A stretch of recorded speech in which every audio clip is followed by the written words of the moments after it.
It's important not to use a strong chemical when you're cleaning the device, and this is one thing that we suggest to our customers, that they use a solution very similar to this here. Now this is there's no alcohol.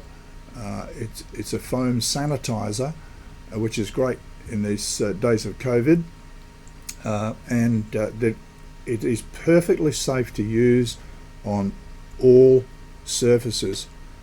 You cannot cause any damage to the Oska if you use this type of solution.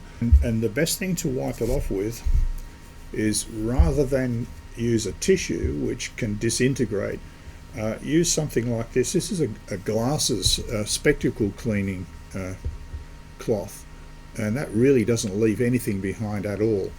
It is fantastic. So just spray it on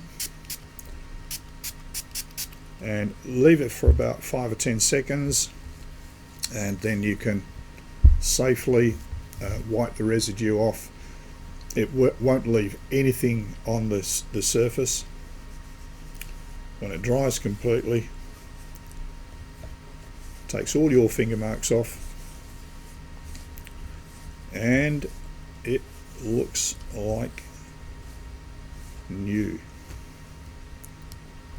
So just to prove it,